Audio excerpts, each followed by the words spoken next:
Bonjour à tous, nous sommes aujourd'hui avec Monsieur le maire de Rive-de-Gier, Vincent Bonny. Bonjour Monsieur le maire. Bonjour David. Alors vous êtes élu maintenant depuis plus d'un an. Quel point pourriez-vous faire sur votre action aujourd'hui? Alors la première décision que nous avons prise avec l'équipe, cela a été de donner la priorité pour l'ensemble des familles sur la qualité éducative en permettant à ce que dès la rentrée de septembre 2020, nous avons été installés en juillet 2020, dès septembre 2020, le périscolaire pour toutes les familles soit accessible avec une contribution très symbolique et puis surtout la possibilité d'améliorer la qualité de l'accompagnement des enfants dans ces heures périscolaires. Également le point important d'avoir permis une cantine offrant un choix de menu correspondant à toutes les habitudes alimentaires des familles. Nous voulons attacher beaucoup d'importance à la réussite scolaire, réussite éducative de tous les enfants de la commune, dans nos écoles publiques bien sûr, et puis à travers les animations que nous avons pu proposer au niveau culturel, je pense au carnaval par exemple, également nous adresser aux enfants des écoles privées. Tous les enfants de Rive-de-Gier doivent pouvoir avoir les meilleurs moyens pour réussir leur scolarité. Donc la ville fait aussi, fait aujourd'hui maintenant des efforts vraiment considérables de ce point de vue. Un mandat qui a commencé sous Covid. Aujourd'hui encore, certaines restrictions comme le pass sanitaire, des enfants à l'école masqués. Votre avis sur la question des libertés individuelles et la gestion nationale de cette crise? Alors, deux choses. Pour ce qui concerne la commune, effectivement, il a fallu déployer des efforts complémentaires pour aider les ripagériens à se protéger face au danger du Covid. Donc, vous avez vu que nous avions, avec le collectif d'infirmières, permis une salle de test pour, à la rentrée de septembre 2020, faciliter le dépistage et savoir si on était porteur ou pas, et donc pouvoir se prémunir soi et prémunir ses proches. Le travail de distribution des masques de protection qui n'avait pas été fait précédemment, que nous avons fait nous-mêmes, puisque les élus ont été portés dans les boîtes aux lettres des habitants 4 masques par foyer, et puis en direction des écoles, quand cela a été rendu obligatoire par le gouvernement, en 48 heures avant la rentrée de novembre 2020, le gouvernement nous annonce ça, obligation pour les enfants de porter le masque à l'école. Évidemment, des masques adaptés à leur taille, il n'y en avait pas, et donc nous nous sommes débrouillés pour en acheter et les distribuer dès le lundi de la rentrée de novembre dans les écoles. Alors, des coûts bien plus importants pour la ville, mais un effort nécessaire de la ville pour accompagner les habitants face au Covid. Et puis, alors maintenant, nous sommes vraiment dans une autre phase. Nous avons obtenu de l'État qu'il y ait un centre de vaccination à Rive-de-Gier dans l'hôpital Marel. Ça n'était pas prévu au départ et une intervention du maire a permis de faire entendre ce besoin. Et après, effectivement, on est dans une autre problématique depuis cet été, vous l'avez souligné en évoquant la question des libertés, avec une loi instituée le 5 août qui pose à la fois un enjeu sur la vaccination collective, mais qui pose un problème aussi d'organisation de la société, puisqu'on va demander, alors pas simplement à des forces de l'ordre, pas simplement à des fonctionnaires, mais à des professionnels qui ne sont pas habilités à ça, à contrôler effectivement le pass sanitaire, et même aujourd'hui, à des bénévoles dans la vie associative, dans la vie sportive, avec des conséquences très directes, parce que vous avez des équipes aujourd'hui, je pense à certains sports collectifs, où on se demande si les enfants vont pouvoir entamer une saison sportive, puisque les enfants, c'est pas bien eux qui décident, c'est bien souvent leurs parents, leur famille. Eh bien, vous avez des enfants qui vont être privés, soit parce que leur famille ne veut pas faire de vaccin pour l'enfant, soit parce que les enfants vont être privés de leurs copains. Les deux, le vacciné et le pas vacciné, vont être privés peut-être de jouer en équipe, alors qu'ils sont copains, qu'ils sont camarades de club, qu'ils ont pu jouer ensemble au basket, au foot, etc. Et on a ce risque-là aujourd'hui dans cette rentrée. Donc il y a quand même un vrai problème sur comment on gère uniquement d'en haut cette crise sanitaire. Et donc ça, c'est vrai qu'il faut absolument reprendre les choses. Tu as un avis sur la question au niveau justement cette crise, tu l'aurais gérée comment? Alors, je vais bien me garder de dire que je peux être président de la République, c'est pas du tout mon propos. Il y a une belle chanson là-dessus, si j'étais président de la République, chacun l'a en tête. Non, soyons sérieux. On a bien vu quand même l'incohérence du gouvernement, nous disant d'abord que le masque n'était pas nécessaire, ensuite le rendre obligatoire. Bon, à la limite, au début, on découvrait la maladie, on peut comprendre qu'il y ait des hésitations, etc. Par contre, ce qui n'est pas normal, c'est qu'on n'ait pas prévu l'organisation des filières industrielles pour produire les matériels dont on a besoin, pour se prémunir de ce danger du Covid. Et puis surtout, Mais ça, c'est bien avant le Covid, quand j'aurais souhaité qu'on fasse une autre politique de santé publique en ayant des personnels suffisamment formés, qualifiés, embauchés en nombre et rémunérés correctement dans l'ensemble des métiers de la santé publique. Je rappelle que le conseil municipal de Rive-de-Gier, sur la proposition de la majorité municipale, a adopté une motion au mois de juillet dénonçant la fermeture des urgences de l'hôpital du Gier pendant la période estivale, la nuit. Autant on a compris que la directrice de l'hôpital, face à la pénurie de médecins, soit obligée d'organiser son service, c'est aussi une question de sécurité, donc c'était normal qu'elle le fasse. Mais ce qui n'était pas normal, c'est qu'elle soit obligée de le faire parce que les conditions avaient été créées par cette politique de santé. Il faut que les auditeurs comprennent qu'il y a une loi passée par Mme Roselyne Bachelot sous la présidence de Nicolas Sarkozy en 2008, la loi Hôpital, Santé, Territoire, qui organise un déséquilibre entre le privé et le public au profit du privé, puisque ce sont les agences régionales de santé qui autorisent ou non la réalisation de tel ou tel acte chirurgicaux, médicaux dans les hôpitaux privés. Et les hôpitaux privés sont rémunérés par la sécurité sociale sur ces actes-là. Donc si on facilite beaucoup d'actes très rentables, entre guillemets, à l'hôpital privé, ça veut dire qu'on va priver l'hôpital public de ressources. Et donc cette désorganisation-là, c'est ce que nous avons dénoncé au conseil municipal de juillet dans ce vœu, qui s'attardait aussi plus largement sur le service public dont on a besoin. Vous me posez la question sur la politique nationale. Il y a beaucoup de candidats, visiblement, pour la prochaine élection présidentielle. Je les laisse débattre entre eux. Moi, ce que nous attendons, élus locaux, c'est effectivement une politique nationale qui protège et développe les services publics, parce qu'on voit bien dans cette crise qu'on a absolument besoin de services publics de qualité, de proximité, qui accompagnent les habitants, qui leur permettent de se défendre, de s'organiser. Et ça, c'est un vrai choix qu'il faudra faire pour notre pays. En tout cas, moi, j'invite vraiment à ce que les électeurs, s'ils se projettent déjà sur l'avenir, réfléchissent à des candidatures qui soient porteuses de propositions en ce sens. Aujourd'hui, justement, là, il y a tout le monde doit être vacciné au niveau santé. Toutes les personnes qui sont infirmières, docteurs et tout ça. Apparemment, il y a 10% ou 11% de ces personnes-là qui ne le sont pas, qui ne comptent pas le faire. On va avoir une réduction finalement dans l'hospitalier. C'est ton avis sur la question ? On manque déjà de médecins, on manque déjà d'infirmières, d'aides-soignantes, et on risquerait donc de se priver d'un nombre. Voilà, on estime un pourcentage, on verra ce qu'il en sera, mais c'est aberrant, on marche sur la tête. Il faut au contraire recruter du personnel médical dans les hôpitaux. Et puis, sur la question du vaccin, moi je pense que le vaccin est, au niveau collectif, une arme efficace pour faire reculer la pandémie. Mais on peut comprendre qu'au plan individuel, il y a des préventions, parce que c'est le corps et la santé de chacun.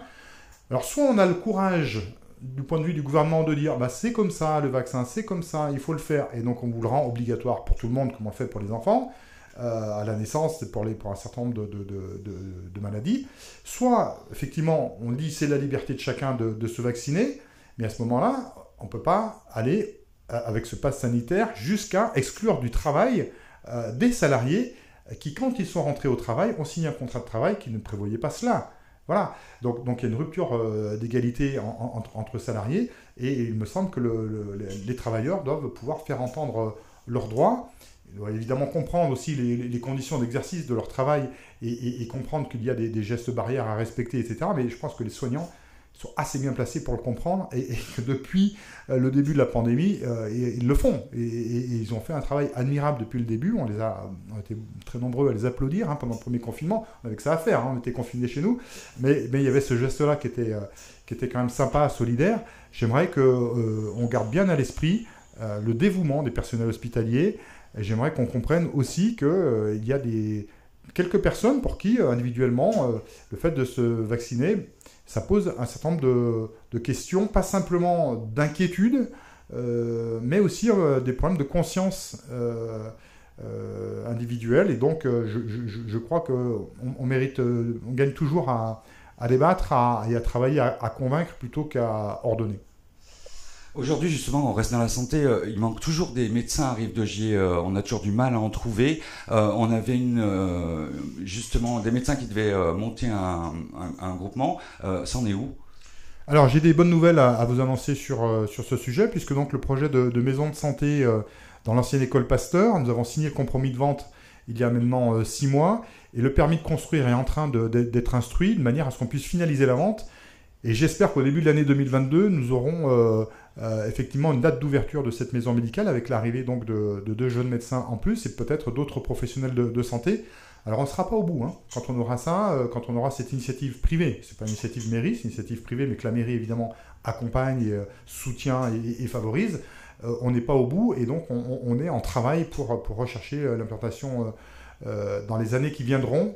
Il n'y aura pas de miracle, il n'y aura pas en un claquement de doigts de nouvelles solutions, mais on y travaille, on y réfléchit, on a été s'inspirer d'autres exemples, notamment dans le Rouennais. Donc les élus sont en quête de propositions sérieuses, de pistes sérieuses pour faire avancer ce sujet-là. L'accès à la santé, c'est pas une compétence municipale, mais c'est une préoccupation très forte des habitants et on la partage et je la partage très directement parce que je suis un patient comme un autre aussi. Voilà, quand il s'agit d'aller chez l'oculiste, par exemple, eh bien c'est extrêmement compliqué.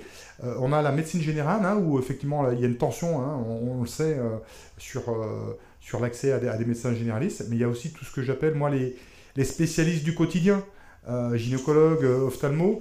On a besoin de spécialistes, c'est pourtant pas pour des problèmes graves, mais il faut être suivi de manière spécifique, évidemment, pour ces questions-là. Et là, c'est très difficile aussi. Les orthodontistes, hein, si vous avez un adolescent, c'est soit Saint-Chamond, soit Givors. Hein, et puis, vous ne discutez pas de l'heure du rendez-vous, vous avez qu'à vous organiser dans votre vie professionnelle ou de travail pour accompagner votre enfant, par exemple. Donc, tous ces sujets-là, ils sont prégnants et donc, ils font l'objet de notre mobilisation, même si, encore une fois, c'est un peu toujours comme ça. C'est sur la commune qu'on se repose quand les autres services publics, quand l'État est défaillant. On peut le regretter, mais nous, en tout cas, on essaye d'apporter au fur et à mesure des propositions de solutions pour faire face à ces problèmes. Il y a parfois plus d'1 an d'attente sur des rendez-vous spécifiques chez des docteurs spécifiques. C'est ça. Alors après, vous trouvez des solutions comme vous pouvez. Certains vont jusqu'à Lyon pour prendre des rendez-vous sur les plateformes électroniques. Et je pense au public plus fragile, les personnes plus âgées, etc. Si leur médecin a arrêté son travail parce qu'il est parti à la retraite ou qu'il y a un déplacement professionnel, voilà, c'est beaucoup plus compliqué. Et ça c'est des sujets sur lesquels on interpelle aussi les pouvoirs publics qui doivent faire face à cette situation. Et on n'est pas encore un désert médical, mais c'est vrai qu'on s'en rapproche quasiment. Et en tout cas, c'est un sujet de préoccupation et de mobilisation de l'équipe municipale. Alors, vous avez axé votre campagne électorale sur l'écologie et la transition écologique. Quelles ont été les actions menées sur ce sujet à ce jour ? Alors, la première des choses, c'est effectivement en direction des enfants, des scolaires, puisque on l'a dit, on a pu travailler la diversification des repas, notamment à travers le repas végétarien qui est proposé soit comme une option complète, soit qui est mis dans l'option avec viande, mais il y a au moins une journée où le repas est végétarien. Et puis, en cette rentrée, nouveauté, on apprend aux enfants le retraitement des déchets alimentaires de manière à pouvoir faire du compostage et à faire en sorte que le cycle soit complet et avec ce compostage venir améliorer tout ce qui est plantation, jardin, espace vert dans la commune. Et dans plusieurs écoles, en 3 écoles, nous aurons des espaces jardinés par les enfants eux-mêmes. Donc, il y a cet apprentissage de ces gestes-là. Donc, ça, c'est un premier point. Le deuxième point, c'est le remplacement progressif de tous les lampadaires de la commune par des ampoules LED, puisqu'on a besoin de veiller à gaspiller moins d'énergie. Et sur la transition écologique, c'est aussi l'intégrer complètement à tous les grands travaux, alors, qui ne sont pas encore en cours, mais qui sont en cours de préparation. Alors le premier, il commence cette semaine, c'est celui de la place Pasteur, à côté devant l'église de Saint-Jean, où effectivement nous avons décidé, dans l'enveloppe budgétaire que nous avions, de pouvoir intégrer un système de rétention des eaux pluviales de manière à pouvoir alimenter la végétation qu'on implante, sortir du tout minéral et développer des espaces verts sur cet endroit. Donc les travaux commencent là et on est très heureux de cette rénovation écologique et patrimoniale de la place Pasteur. C'est un petit peu la première belle place qu'on aura en entrant dans la ville.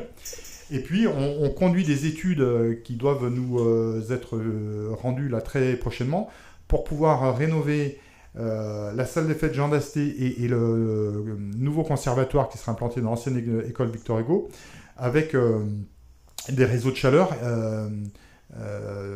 en géothermie, à la fois pour réchauffer, mais aussi pour rafraîchir ces bâtiments de manière à économiser sur le long terme des dépenses d'énergie, parce que la meilleure énergie, c'est celle qu'on ne dépense pas.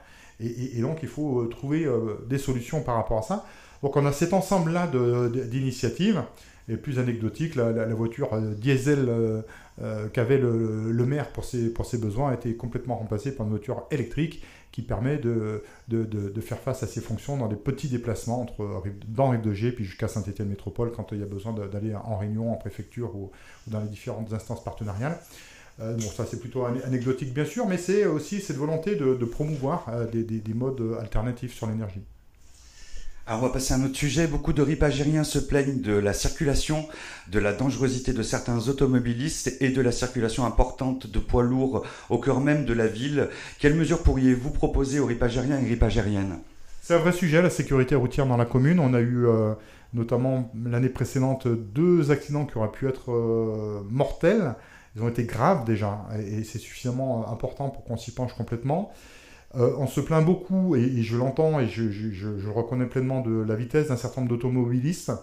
Donc on travaille à avoir des aménagements adaptés pour obliger l'automobiliste à veiller à sa vitesse et à réduire. Alors on ne peut pas mettre des dodanes tous les 50 mètres, bien sûr, mais donc on y travaille très prochainement. Des travaux vont être conduits pour cela sur la partie rue Émile Zola. Dans certains quartiers également, il y a des améliorations qui sont inscrites au calendrier. Mais plus généralement, je pense qu'il y a toute une approche de la sécurité routière à avoir dans la ville. Parce que je vais vous donner un exemple. On est dans vos locaux ici, à la ruche des citoyens, cours du 11 novembre, où des deux côtés du cours, il y a 2 arrêts de bus. Et au milieu, il y a, comment vous appelez ça, un haricot, un zébra, voilà. Et l'automobiliste, que ce soit la mamie, que ce soit le jeune travailleur, que ce soit le père de famille, bien responsable, bien calme d'habitude, quand il est derrière le bus, qui s'arrête à quai, qui s'arrête sur la voie pour laisser monter et descendre les voyageurs, l'automobiliste qui est derrière, qu'est-ce qu'il fait ? Il est bien trop souvent tendance à se dire « Allez, je double ». Mais quand je double, je prends une responsabilité, parce que d'abord, je roule là où je n'ai pas le droit, donc c'est sans doute aussi un endroit où on peut se faire verbaliser, mais ce qui m'inquiète beaucoup surtout, c'est qu'en faisant ça, on ne voit pas l'enfant peut-être qui va sortir devant le bus et on est pressé au risque d'accélérer et donc il y a un très grave danger. Donc j'ai demandé aux services municipaux qu'il y ait un travail transversal entre tous les services pour regarder comment on améliore la sécurité routière de partout dans la commune, qu'on fasse un diagnostic réel de la commune et qu'on puisse apporter des améliorations. Donc là, je viens de citer un exemple. Il y a sans doute beaucoup d'autres choses à prendre en compte. Les habitants m'en font part. Et donc, c'est très intéressant parce que ça permet d'enrichir l'analyse et les propositions pour corriger la donne dans la circulation de la ville. C'est d'ailleurs une des richesses des permanences que nous avons avec Caroline Benoumelaz, première adjointe. Vous savez que les mardis pour Mme Benoumelaz et les vendredis pour moi-même, nous recevons les habitants sans rendez-vous qui peuvent ainsi nous faire part de situations de problématiques. Et c'est riche d'enseignements parce qu'on a pas mal d'éléments qui nous sont portés à notre connaissance, ou on en avait connaissance, mais pas forcément avec le degré d'acuité nécessaire. Donc ça permet d'enrichir l'analyse que nous avons de la ville, et puis de travailler à des solutions. Après, il y a toujours un temps de réalisation, entre le temps d'analyse et le temps de réalisation. Malheureusement, le temps est toujours un peu long, parce que vous avez toujours toute une série de contraintes, d'études à mener, d'autorisations à obtenir.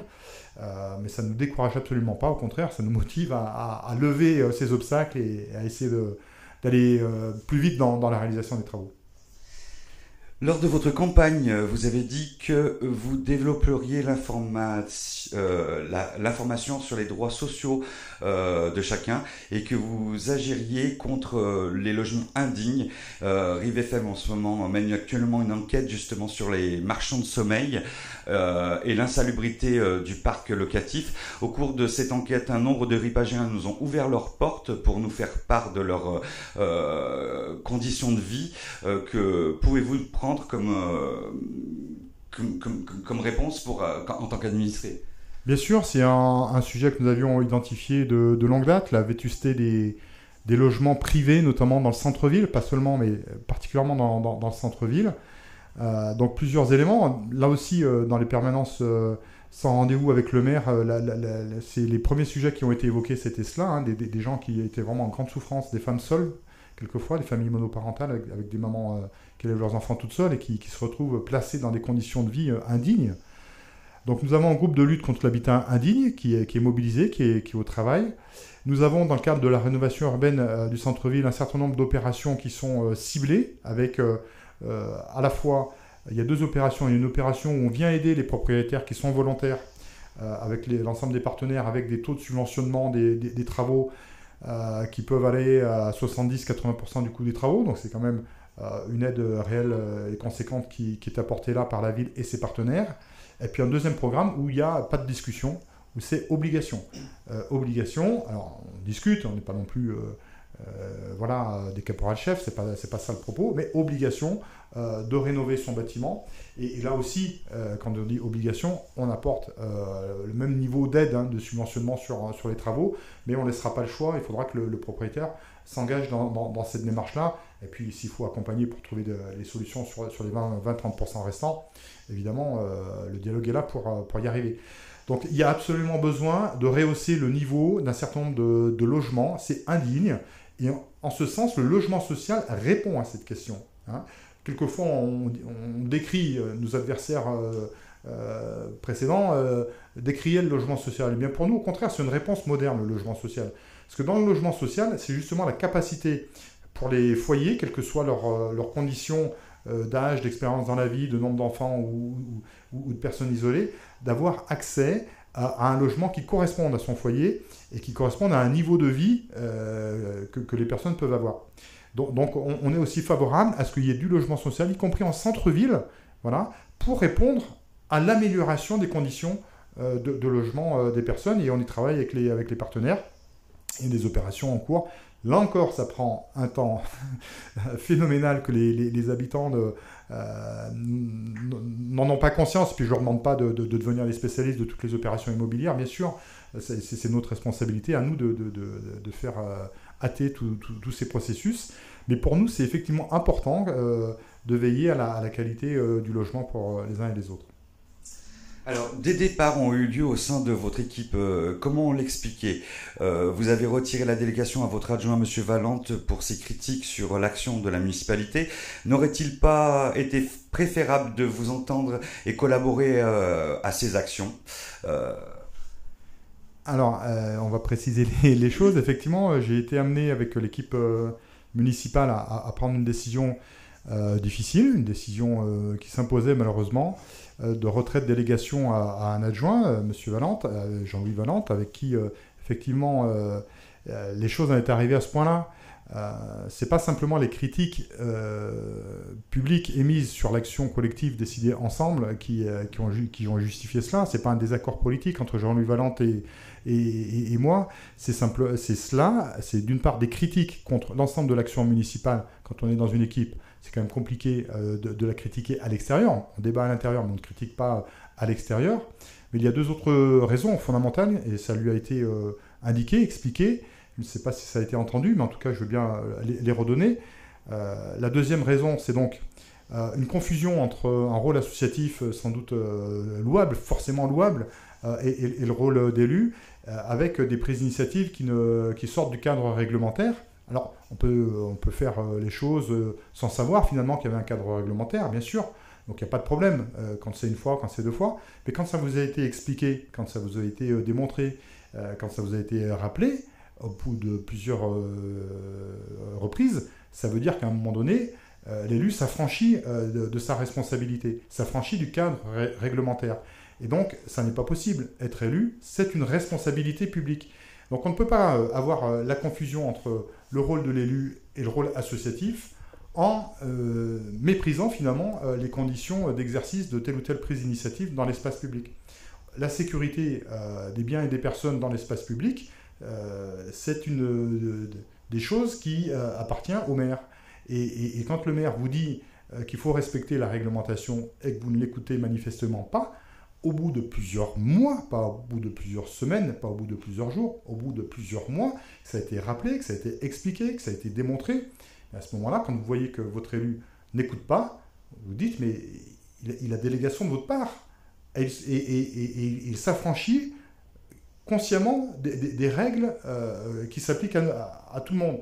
Donc ça n'est pas possible. Et donc ça a été effectivement un élément très fort. Mais l'élément le plus important encore, c'est celui du manque de respect pour les agents de la commune. Le maire, il a aussi, dans son travail, à devoir veiller à l'intégrité morale des agents de la commune. Il y a 320 agents dans la commune. Et on ne peut pas les laisser être mis en cause publiquement par quelqu'un qui porte l'écharpe bleu, blanc, rouge autour du cou quand il officie. Un adjoint au maire ne peut pas sciemment mettre en cause publiquement le travail des services municipaux. Une fois peut arriver quand on est en début de mandat, parce qu'on a été choqué par une remarque interne qui a été faite par un fonctionnaire, mais renouveler cela à plusieurs reprises sur un certain nombre de services pendant plusieurs mois, ça n'est pas possible. Et là, effectivement, on ne peut pas être à la fois le patron, entre guillemets, et puis mettre en cause publiquement ses salariés. Ça, c'est pas admissible. Et donc, ça aussi, ça avait été expliqué, ça aussi, ça avait été rappelé. Il y a eu des formations, y compris Jean-Louis Valente en a bénéficié comme l'ensemble des élus municipaux. Il y a une explication très claire qui a été faite à l'ensemble des membres du conseil municipal de sa majorité sur les droits et les devoirs des fonctionnaires. Les fonctionnaires ont des devoirs, ils ont aussi des droits comme tous les travailleurs. Et donc, il nous appartient à nous élus de faire respecter les devoirs des agents, mais aussi de respecter leurs droits. Et donc, on ne peut pas s'affranchir de ça. Donc, c'est une décision qui s'est malheureusement imposée et qui a été prise et qui a été effectivement rendue publique par l'intéressé lui-même, d'ailleurs, lundi dernier. Bon, voilà, c'est un échec, mais il n'y a pas de regret outre mesure, dans le sens où j'ai le sentiment d'avoir cherché depuis plus de 6 mois à éviter cette situation-là et à faire en sorte qu'on réussisse ensemble, mais je n'ai pas pu y arriver. Voilà. Alors justement, on va parler dans une récente vidéo postée sur les réseaux sociaux, Monsieur Valente soulève certains points relayés aussi par l'opposition municipale et notamment Madame Reynaud-Séverine. Nous avons listé quelques points. Est-ce que vous souhaitez répondre à ces points? Je ne sais pas ce qu'ils racontent. S'ils racontent la même chose entre eux, c'est maintenant très étonnant. Moi, je ne commande pas les commentaires. Donc voilà. Après, notre action, elle est connue. Notre projet, il a été présenté devant les électeurs. Il est mis en œuvre. On va avoir l'occasion de pouvoir déployer le plan de mandat, puisqu'on attendait l'arrivée du nouveau directeur général des services pour pouvoir le faire avec lui, avec l'ensemble de l'administration. Donc nous, on est tourné vers l'action au service des habitants. Que l'opposition s'exprime, ça ne m'étonne pas, c'est son affaire. Maintenant, nous, on est au travail au quotidien, on a encore plein de choses à faire, évidemment, et on est extrêmement motivé par cette deuxième saison, entre guillemets, du mandat municipal, avec, on l'espère, donc une année plus normale, plus collective. Vous avez vu qu'on a réussi la fête des associations le week-end dernier avec une belle participation, avec des associations qui retrouvent le sourire, qui sont heureuses d'être accompagnées pour la reprise de cette saison culturelle ou sportive ou citoyenne. Et donc, nous, on est là-dedans. Vous avez vu aussi, par exemple, qu'on a réussi à obtenir avec mon engagement au sein de Saint-Étienne Métropole la mensualisation des factures d'eau et d'assainissement. C'est quand même un élément qui a été demandé depuis très longtemps par les habitants. Et c'est notre municipalité et c'est notre exécutif qui le fait mettre en œuvre. Donc voilà, on est tourné vers ces sujets-là. L'opposition s'exprime, vous leur donnez la parole, c'est normal, c'est la démocratie, c'est le pluralisme. Nous, on est tourné vers l'action au service des ripagériens. Justement, on parle d'eau et parfois l'eau est jaune à Rive-de-Gier.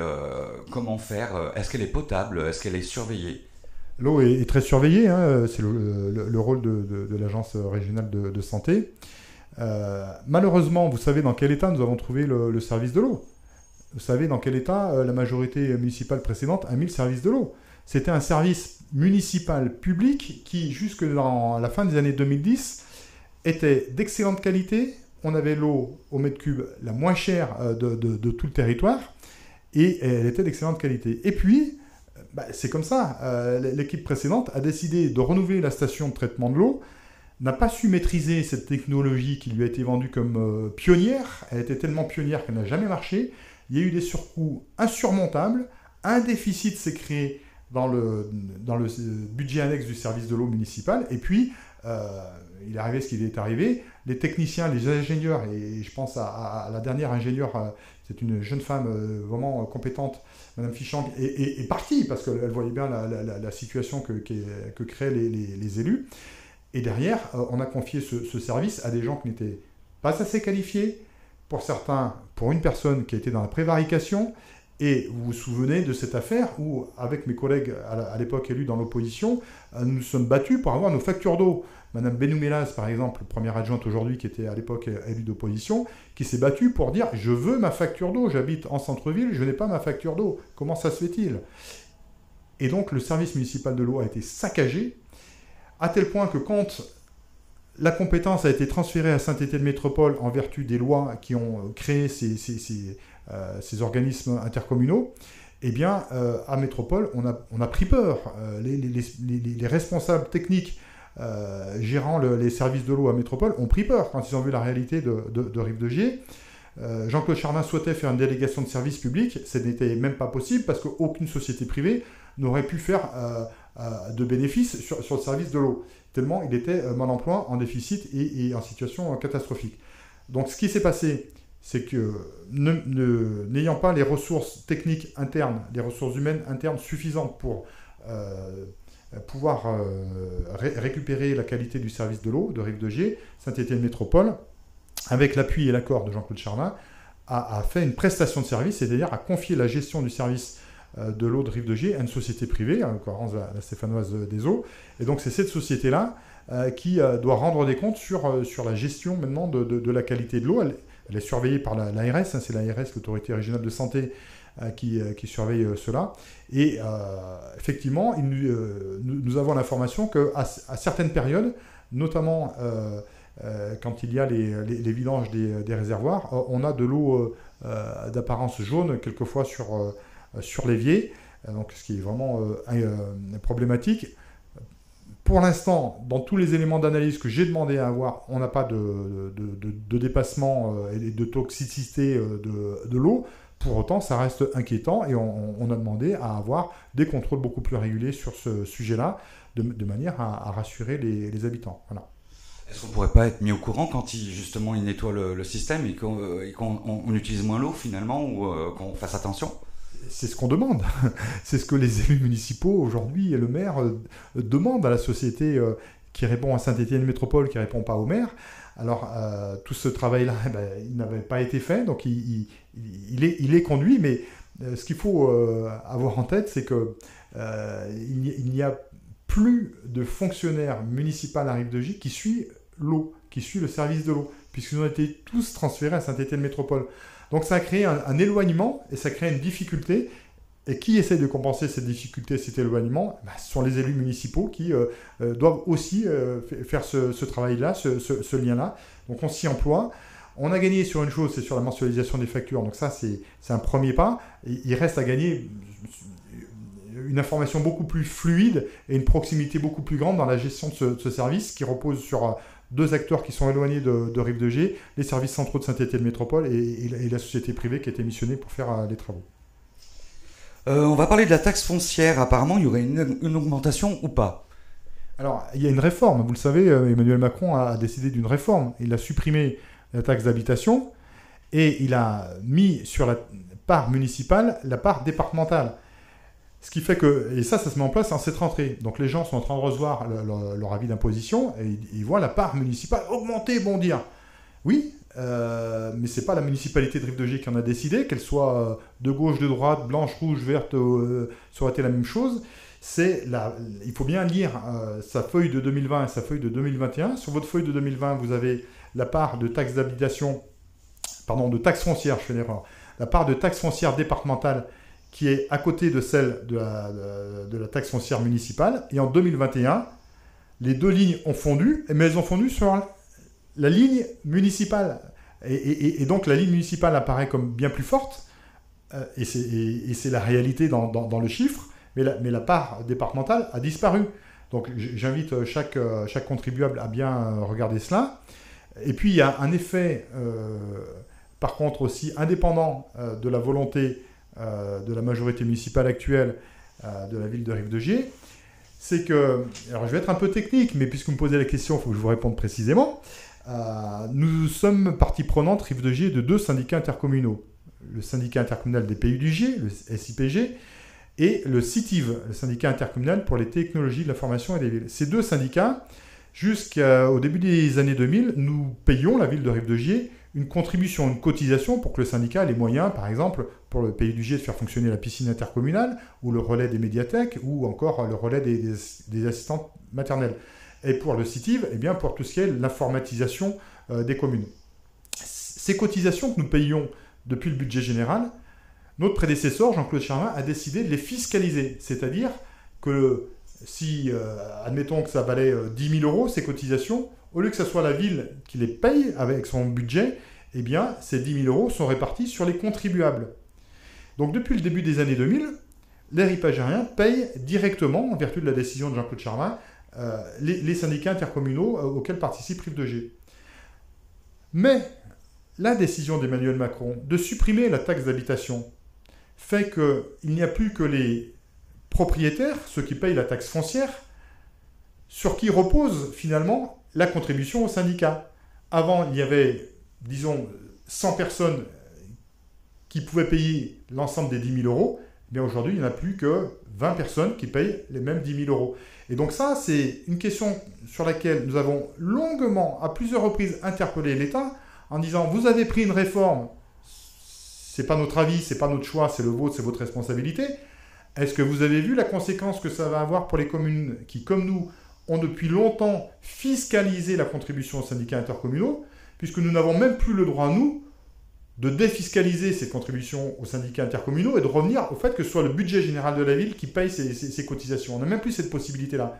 Donc, vous, l'État, vous prenez une décision qui va impacter un certain nombre de contribuables, mais vous ne l'avez même pas anticipé. Et on n'a jamais eu de réponse. Le trésorier payeur général de la Loire ne nous a jamais répondu.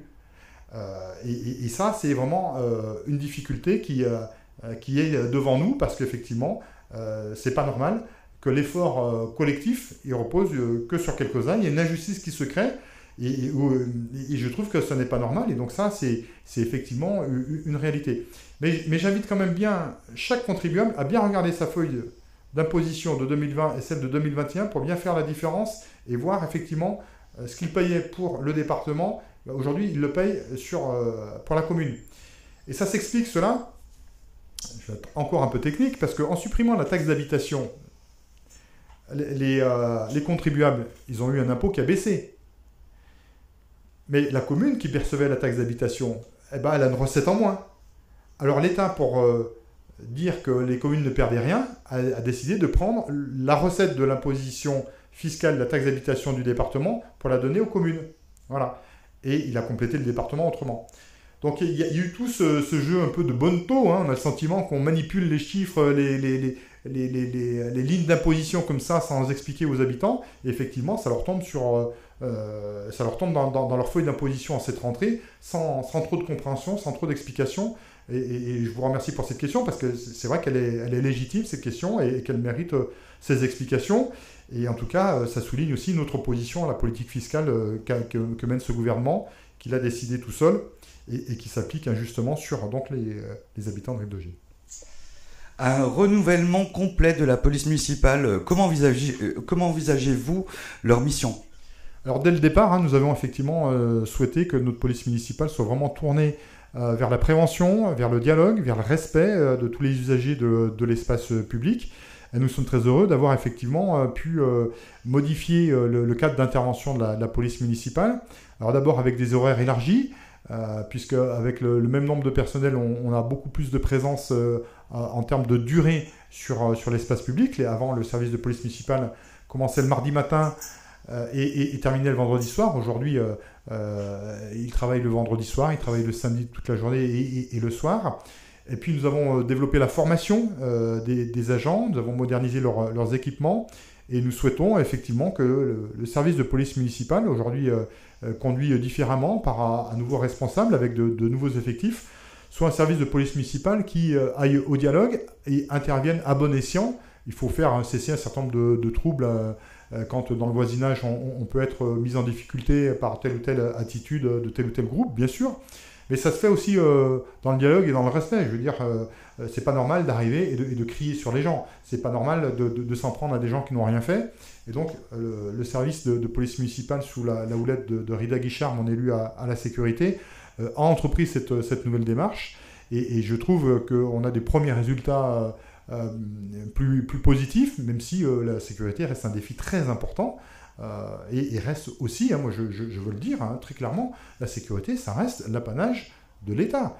C'est une fonction régalienne. Vous avez vu notre mobilisation autour de la question des effectifs pour la police nationale. On a pu être reçu au cabinet du ministre de l'Intérieur pour exiger qu'il y ait plus de fonctionnaires de police nationale pour répondre aux besoins. On est toujours sur la même demande de créer la perspective du retour de commissariat de police à Rive de Gier, parce que je pense que les gens ne détestent pas la police. Ce qu'ils détestent, c'est des situations dans lesquelles ils sont mis en situation. Et quand on a des forces de police qui sont au contact, au quotidien des habitants, qui connaissent les quartiers, qui connaissent les familles, qui connaissent les jeunes, les choses se passent beaucoup mieux. Donc il n'y a pas de fatalité aux difficultés que nous vivons, et on y travaille au quotidien. On a engagé un travail sérieux aussi sur ce sujet-là, mais il est forcément limité par les moyens budgétaires et par les décisions de l'État qui n'affectent pas assez de policiers nationaux sur la commune de Rive de Gier, et notamment des effectifs de commandement, parce qu'il y a besoin à la fois de présence sur le terrain, de patrouille, d'hommes en bleu qui peuvent discuter, dialoguer, etc. Mais on a aussi besoin d'intelligence, de capacité d'enquête, d'investigation, parce qu'on sait qu'il y a aussi un certain nombre de gens qui font des trafics dans la commune et qui génèrent aussi ce climat de tension, de violence, et donc il faut pouvoir aussi les démanteler. Et ça, c'est l'affaire vraiment de la police judiciaire, et donc c'est l'apanage de l'État. Alors, une dernière question. Qui pour remplacer votre ancien adjoint à la jeunesse et à l'animation, et quel budget alloué à la jeunesse et quel avenir finalement pour ce poste qui a été créé finalement récemment? Alors bien évidemment, la jeunesse reste une priorité de notre action municipale. Donc il y aura lors du conseil municipal effectivement plusieurs changements. D'abord, il y a 3 élus démissionnaires. Il y en a 2 dans l'équipe menée par anciennement Jean-Claude Charvin. Donc ils seront remplacés automatiquement par des gens de leur liste. Et puis donc la démission de Christophe Privat dans notre équipe, notre adjoint à l'urbanisme qui est confronté donc à un choix cornélien pour lui après la belle réussite à son concours professionnel. Et donc il va être remplacé par Denise Kizakaya, qui était notre 25e de liste. Denise, un père de famille qui habite le quartier du Grand Pont et qui est très impliqué dans la vie collective. Et Denise qui est, on est heureux de l'accueillir dans l'équipe municipale et au conseil municipal, qui va pouvoir s'engager dans l'ensemble de l'action municipale.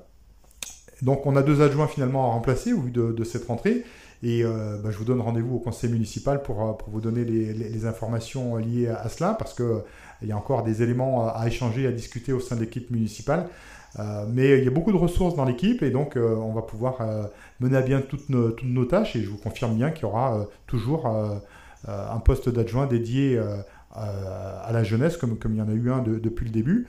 Voilà, et puis l'animation dans la ville aussi est portée. Il y a aussi une conseillère municipale déléguée qui était en charge de ce travail-là, et donc c'est aussi une démarche qui va continuer à être portée. On souhaite animer beaucoup plus la ville. Vous avez vu qu'avec Rive de Fête, on l'a beaucoup fait cet été, entre la fête du sport autour de la journée de l'olympisme, la fête de la musique, le cinéma en plein air avec les jeux glissades et châteaux gonflables dans le jardin des plantes, mais aussi avec plein d'autres animations dans les quartiers, avec des déambulations, avec des jeux et des partenaires différents, avec aussi les sorties du CCS pour les familles défavorisées ou les personnes isolées, où on a pu permettre à des gens de sortir de Rive de Gier aussi. Donc on va continuer ça. L'animation de la ville, c'est important en termes d'attractivité.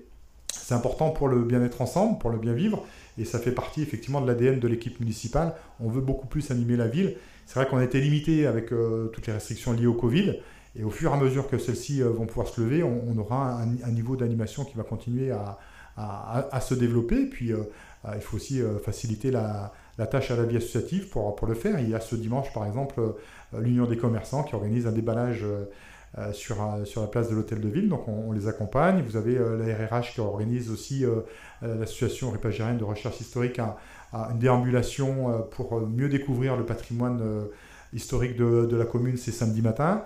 Donc voilà, tous les week-ends, presque dans les semaines qui viennent, il y aura des animations. Et je vous invite à rester attentif à toutes les infos qui pourront être délivrées par rapport à ça. En tout cas, oui, l'animation restera au cœur de notre priorité.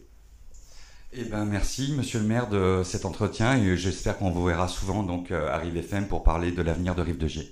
Merci beaucoup et merci pour les prochaines invitations à venir. Alors.